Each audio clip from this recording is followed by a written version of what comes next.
Svjedočili smo pravoj oluji dezinformacija i laži. Nijedan drugi rat na svijetu se ne broji na način na koji se broji rat u Gazi. Opsjednuti smo brojkama jer Hamas to radi. Da. Zapravo igramo njihovu igru. Velika pogreška koju je Izrael napravio posljednjih nekoliko godina je pokušaj da se emocije pobijede činjenicama. Danas u studiju u Jeruzalemu gost mi je Andrew Fox, viši suradnik Henry Jackson Society i glas razuma tijekom zadnjih godina rata. Dobrodošao, Andrew. Hvala što ste me pozvali. Sjajno je biti ovdje. Drago mi je što si često u Izraelu i hvala što si bio jasan glas u magli posljednje 2,5 godine, ne samo vojnog rata, već i rata narativa. Pokušavamo održati pravednost u razgovoru. Apsolutno. To je sve. Radi se samo o tome da Izrael dobije pošten tretman i da ga se tretira kao svaku drugu zemlju. To je jedan od razloga zašto smo ovdje, dvostruki standardi, zar ne? Da, točno tako. Svjedočili smo oluji dezinformacija i lažite drugačijim standardima prema Izraelu. Jesi li bila iznenađena? Jesi li bila uključena u išta vezano uz Izrael prije 7. listopada? Bio sam znanstvenik za Bliski istok i magistrirao na strateškim pitanjima te regije, dobro poznajući njenu povijest. Čak i kad pogledamo 70. lijevo orijentirani prosovjetski mediji u zapadnoj Njemačkoj koristili su isti obrazac kao zadnje 2,5 godine. Da. Ovog puta to dodatno pojačavaju društvene mreže, botovi i nove tehnologije poput deepfake-ova i umjetne inteligencije. To se već događalo, ali ne u ovim razmjerima. I dalje traje. Da, još uvijek se događa. Ali vi ste prilično rano izašli s porukom, pa hajde da se svi smirimo. Tijekom rata brojevi su nepoznati. Svi su opsjednuti njima, a svakodnevno izlaze nove laži. Možda je toliko ili manje ubijenih ili manje nevinih. I dosta si pričala o tome. Kako procjenjuješ situaciju? Možemo to podijeliti na dva dijela. Prvo su neposredne brojke. Da. Kad se nešto dogodi i oni kažu 500 mrtvih. Da. I ti pomisliš to ne može biti istina. Ne možeš to provjeriti za 5 minuta. Točno. I sam pozivao zračne napade u Afganistanu. Znam kakvi su. Znam za kaos. Znam za štetu na zgradama i ruševine. Nemoguće je brzo doći do brojke, zato znamo da je to besmisleno. Što se tiče druge polovice poznatog popisa koji se svakodnevno ažurira, kojim UN maše, a koji prenose svjetski mediji, to je namjerna taktika.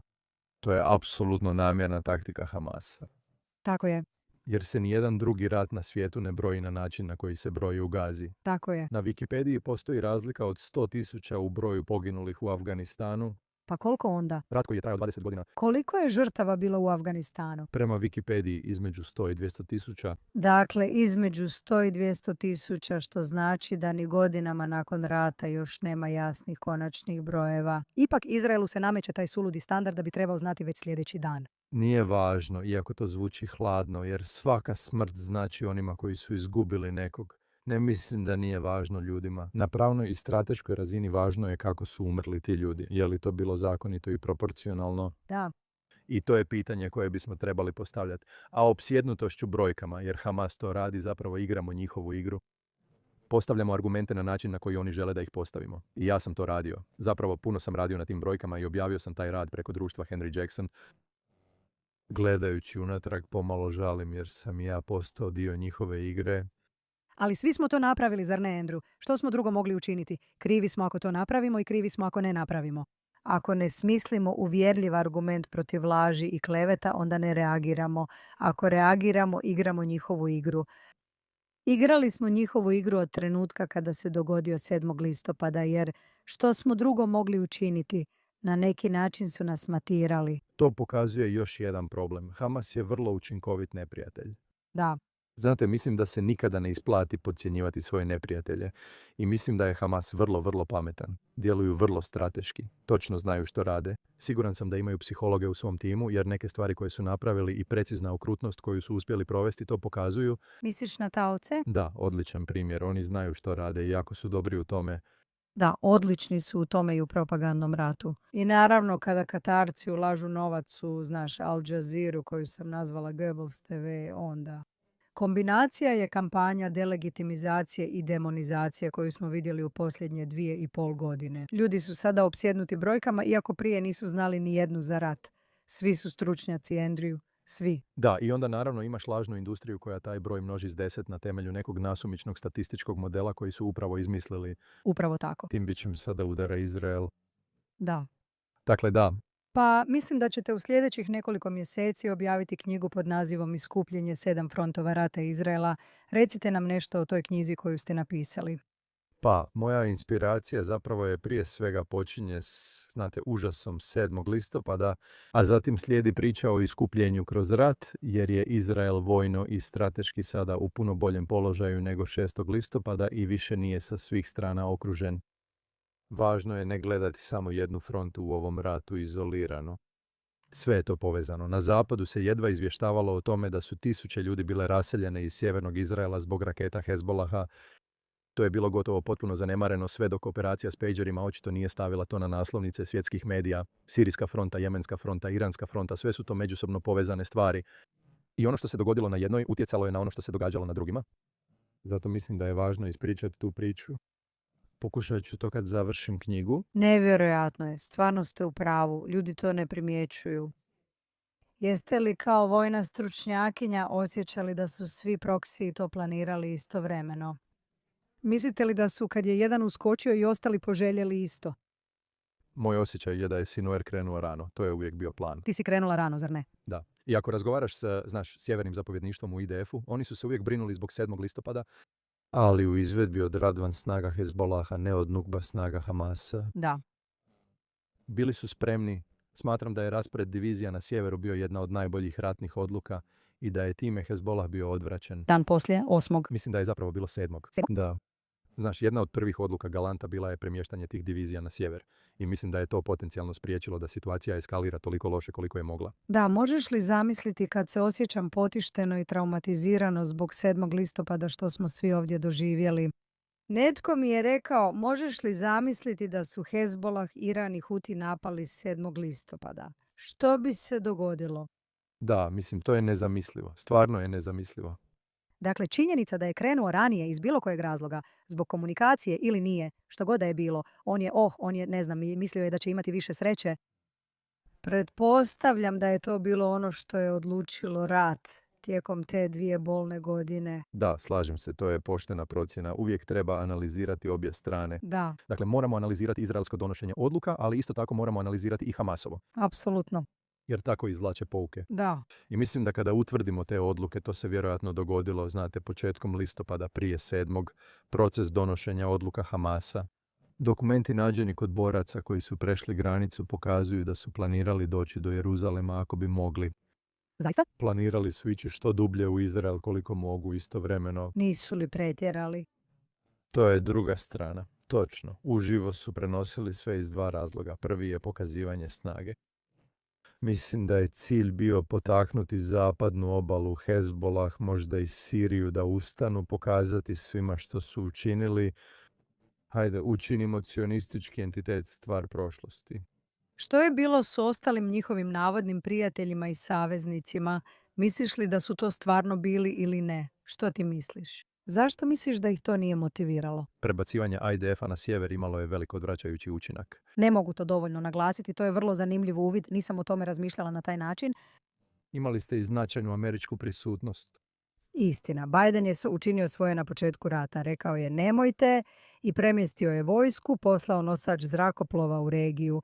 Mislim da je to bio ogroman faktor odvraćanja jer se više ne sukobljavate samo s Izraelom, sada se sukobljavate i s mornaricom Sjedinjenih država, a kako Iran možda uskoro sazna ili je već saznao do trenutka kad ovo izađe.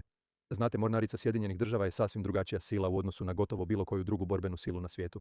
Sad kad si tako lijepo prešla na Iran, znaš, ne znam, ali često dolaziš u Izrael.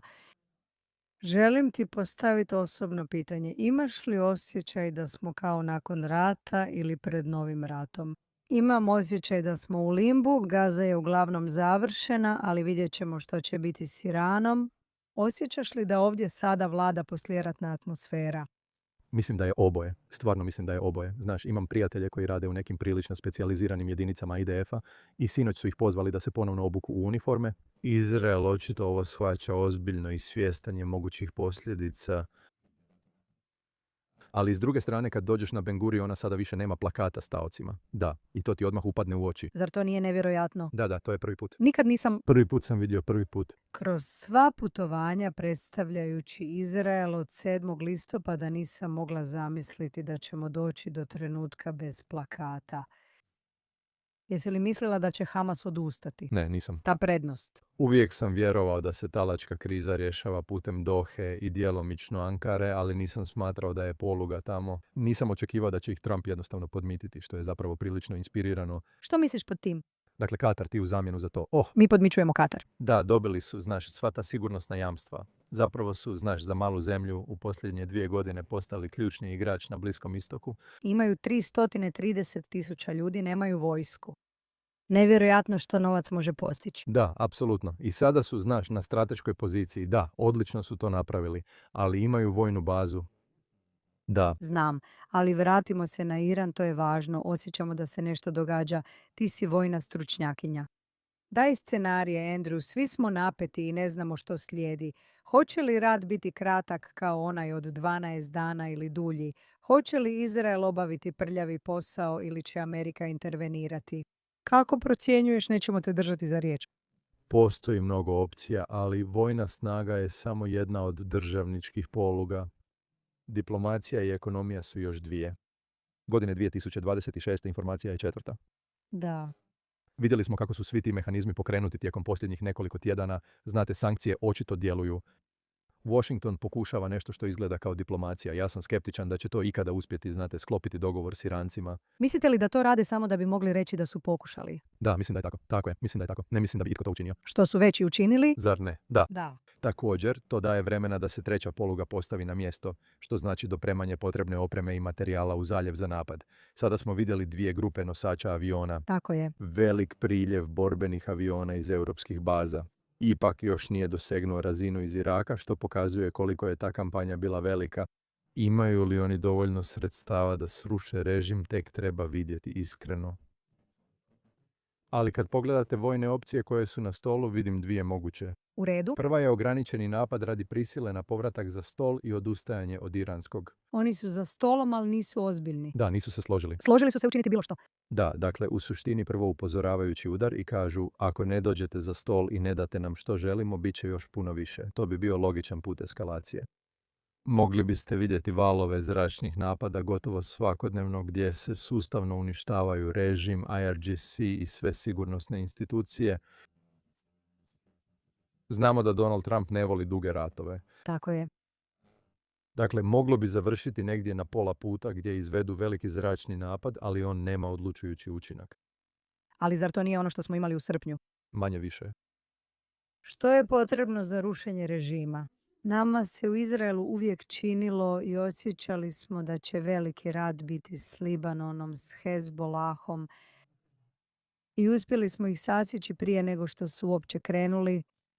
Na neki način smo isto napravili i s Iranom. Uspjeli smo uništiti polovicu njihovih lansera, polovicu njihovog višeg vojnog osoblja, sve nuklearne znanstvenike prije početka rata. Dakle, pitanje je, zar nemamo još nekoliko takvih trikova u rukavu? I budući da su se ljudi sada digli, nije li ovo trenutak kada bismo mogli učiniti nešto manje? Možda je to samo moje optimistično razmišljanje. Učinimo nešto manje, ljudi će preuzeti. Ili je to previše? Da. Moguće, ali iranski režim ima 1 milijun naoružanih ljudi. 1 milijun ljudi. Da. Od gotovo 100 milijuna ljudi. Dakle, oni su posvećeni, što je puno. Mnogi su fundamentalistički lojalisti s vjerskom vjerom, a ne plaćenici. Oni su jako motivirani da ostanu na svojoj strani i ne odustanu od borbe. To otežava situaciju. Imaš 11 regionalnih zapovjedništava IRGC-a u zemlji, svako s nekoliko podređenih. Dakle, ako želiš razbiti taj sigurnosni aparat, moraš pogoditi sve njih. To je ogroman popis meta. Dakle, 11 zapovjedništava. 11 zapovjedništava. I onda razine ispod tih 11, naravno.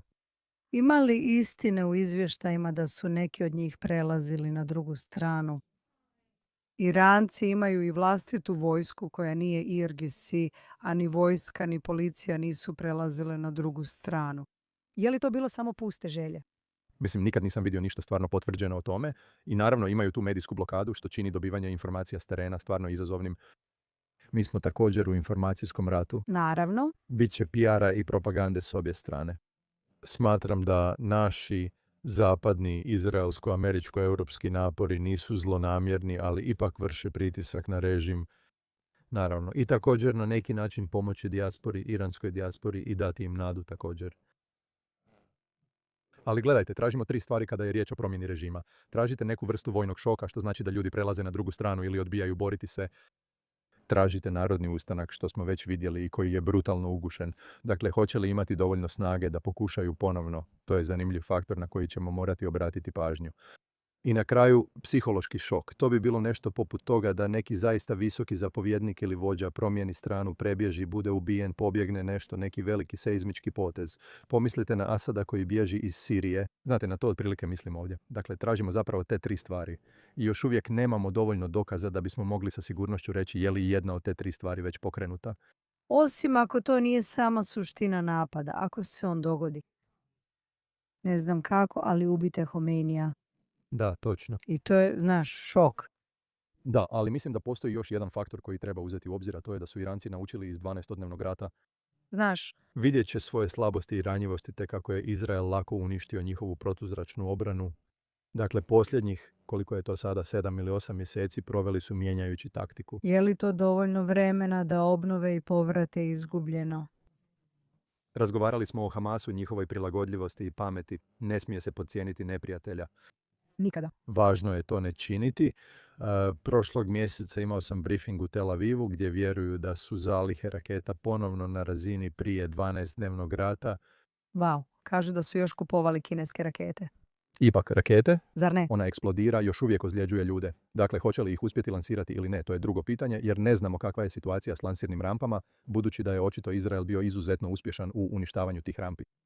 Ovdje je mnogo varijabli, nikad nije lako. Tko tvrdi suprotno je budala ili laže. I odlučili ste doći ovaj vikend? Samo se nadam da ću uspjeti doći kući. Jučer se digla bura, bivši sigurnosni dužnosnik rekao je na izraelskoj televiziji ja ne bih išao ovaj vikend.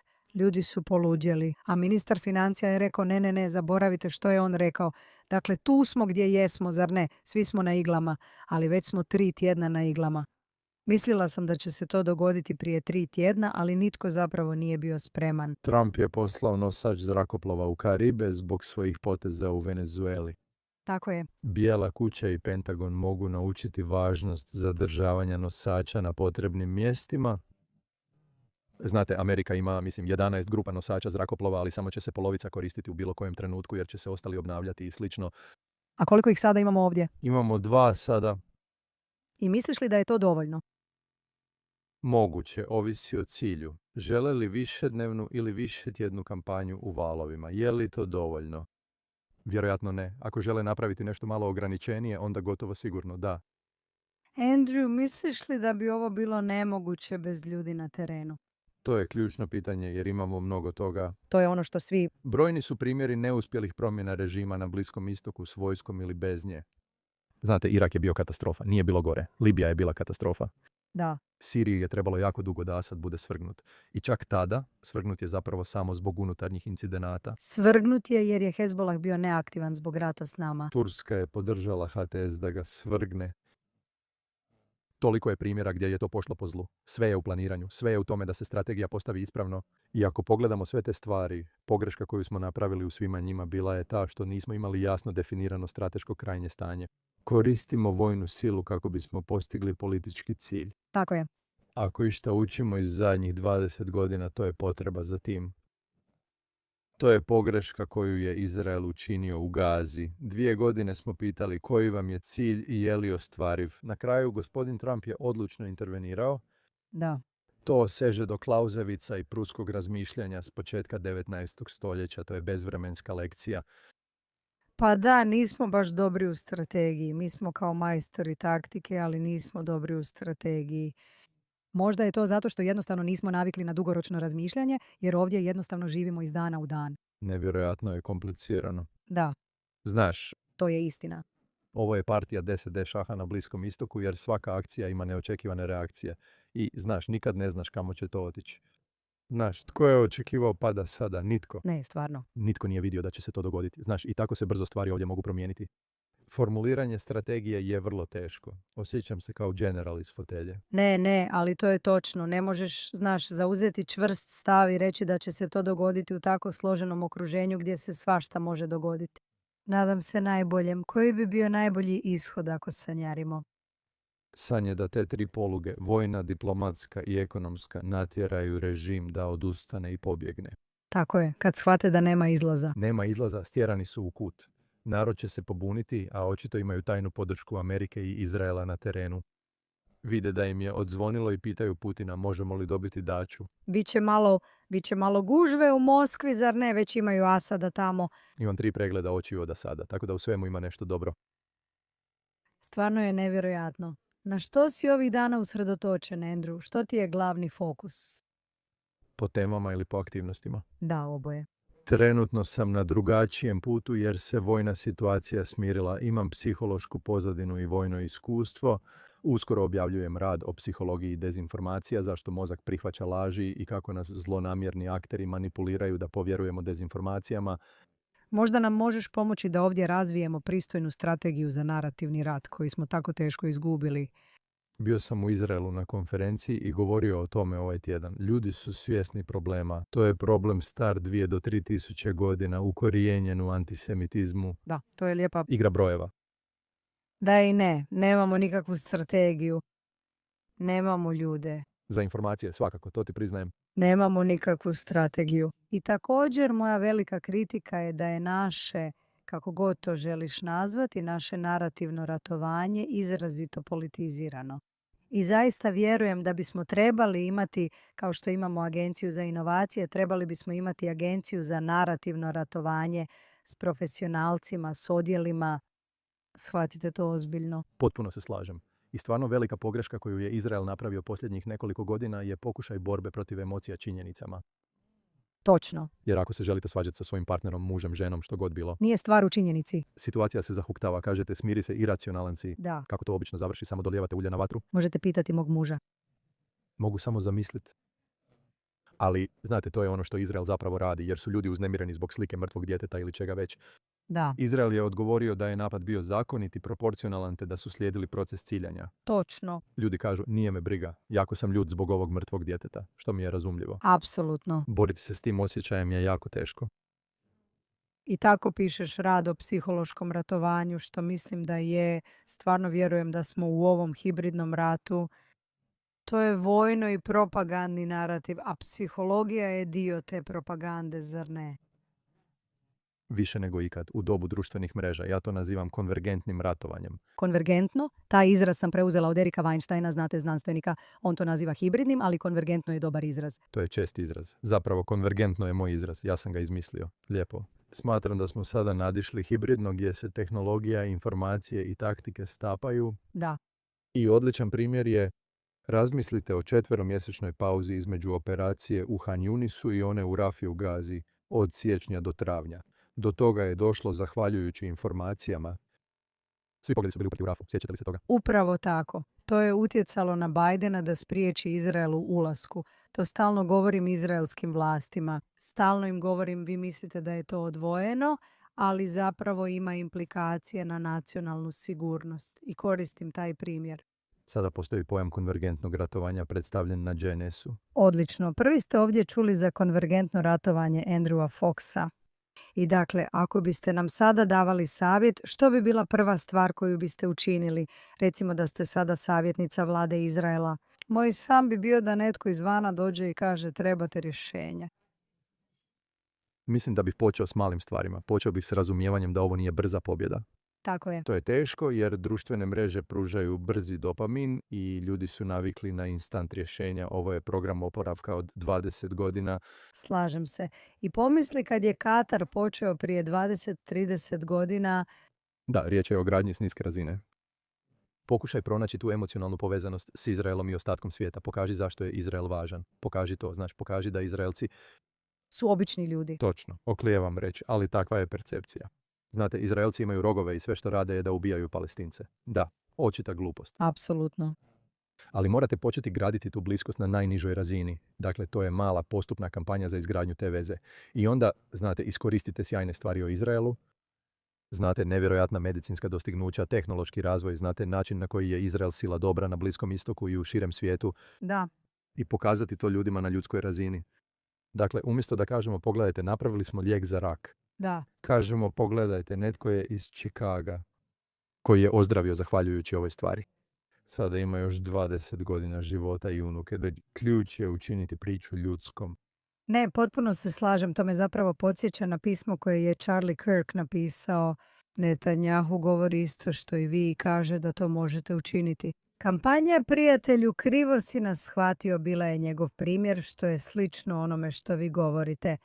Potpuno se slažem s vama, ali zapravo mora postojati neka ideja ili rješenje. Mislim da još nismo ni došli do toga. Gdje je bilo Ministarstvo vanjskih poslova 2 godine? Ne. Nije postojala mreža i svijet je vidio samo glasnogovornika IDF-a. Da. I gledaj, sviđa mi se Daniel Higari, on je dobar čovjek. Muškarac u uniformi i dalje je muškarac u uniformi s jakim hebrejskim naglaskom. Neće pobijediti. Neće pobijediti? Neće osvojiti umove. Ne. Ljudi neće slušati i neće pobijediti. Ne mislim da je riječ o jednom glasnogovorniku, dala sam mnogo intervjua. Radi se zapravo o komunikacijskoj strategiji, o tome da budeš dio nečega u čemu se svi bore za istu stvar. I ne, znaš, zamisli da si vojnik. Zamisli vođenje rata bez zapovjedništva. To svi mi zapravo činimo. Na neki način Da, potpuno se slažem. nema zapovjedne strukture. Kako sada gledate na Izrael nakon rata s Iranom? Kako zamišljate novi Bliski istok, budući da ste to već spomenuli? Dobro poznajem raskol Saudijske Arabije i Katara, te sam vrlo uključena u rad na Abrahamskim sporazumima. Što mislite, Saudijska Arabija? Što mislite da ih trenutno motivira da izaberu bivšeg saveznika za neprijatelja ili da se potpuno okrenu od Izraela? Kada? To smo radili prije 7. listopada i može se reći, a mislim da smo to i dokazali, i dokazi su izašli na vidjelo da se zato 7. listopada dogodio baš tada. Zadnje što su islamisti željeli bilo je da Izrael postigne mir sa Saudijskom Arabijom. Postoje 2 razloga. Prvo, Saudijska Arabija je bez novca. Bez novca. Zaista. Tako da im je sada ponestalo novca za njihov veliki plan. Ali zar nemaju puno nafte?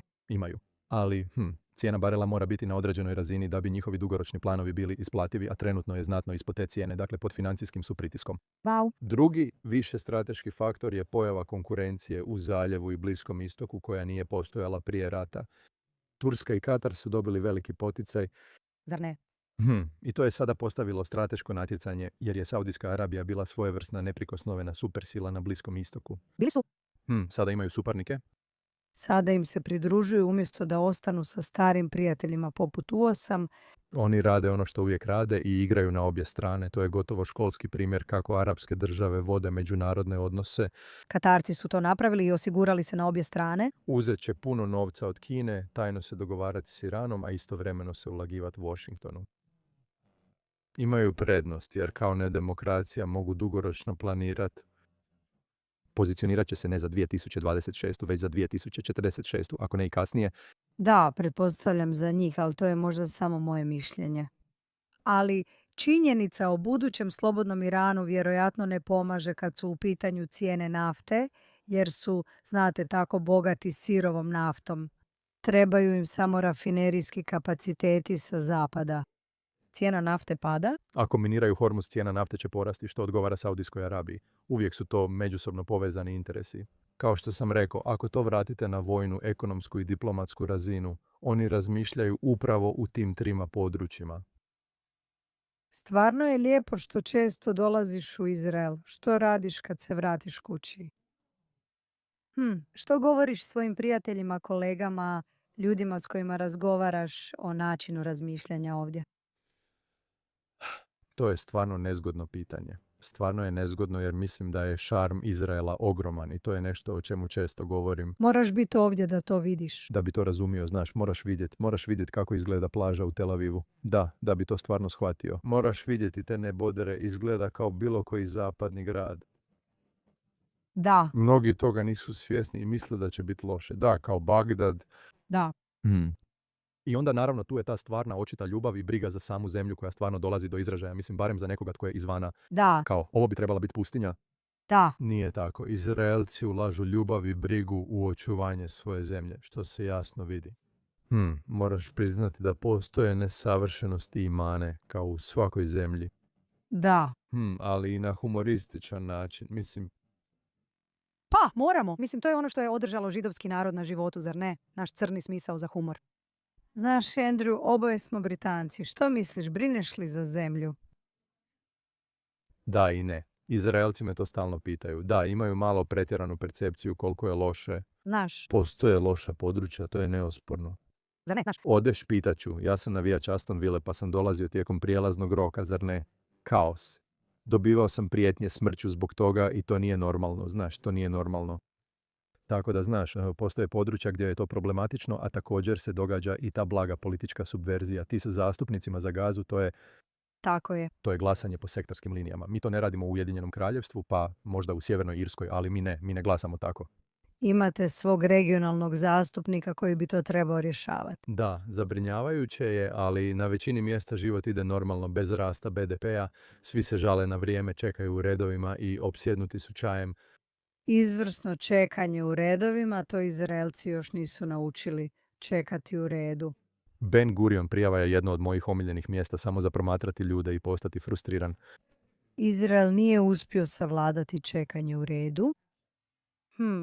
I na posljedku želim vas pitati, znate, čuju se pozivi različitih političkih stranaka i grupa u Ujedinjenom Kraljevstvu za, pretpostavljam, bojkotiranje obrambenih veza Izraela s Ujedinjenim Kraljevstvom.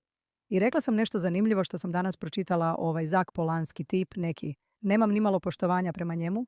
On kaže da trebamo prestati dijeliti obavještajne podatke. Odgovorila sam mu da je to za njihovo dobro, ne naše. Možete li detaljnije objasniti dijeljenje obavještajnih podataka? Posebno vojno, moj zadnji rad za Henry Jackson Society bio je lekcije iz Gaze. Zar ne? Razgovarao sam s gotovo 100 IDF vojnika i otkrio njihovo ratno iskustvo što nam može biti pouka za buduće sukobe.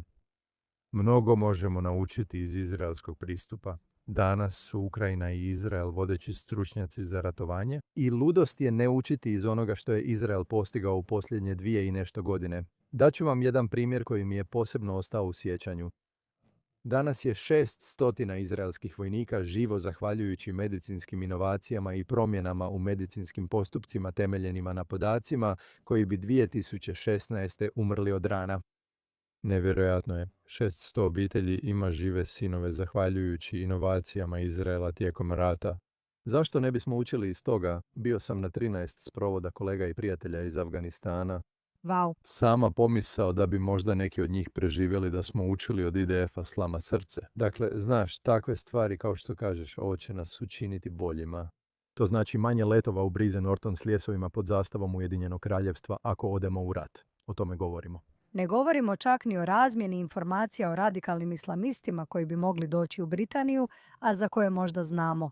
Posebno jer smo primili dio stanovnika Geze, a već smo loše prihvatili afganistanske izbjeglice i morali dodatno primiti 13.000 zbog ugrožene sigurnosti. O moj Bože. Sjeti se toga. Ne vjerujem da je sustav koji je to omogućio proveo odgovarajuće sigurnosne provjere za svakog stanovnika Geze u Ujedinjenom Kraljevstvu. Dijeljenje obavještajnih podataka s Izraelom sada je ključno. Slažem se s tobom, ali ne želim biti pristrana. Andrew, hvala na tvom radu i što si bio glas. Ovdje si uvijek dobrodošao. Bilo mi je zadovoljstvo. Hvala što ste me ugostili. Hvala vam puno.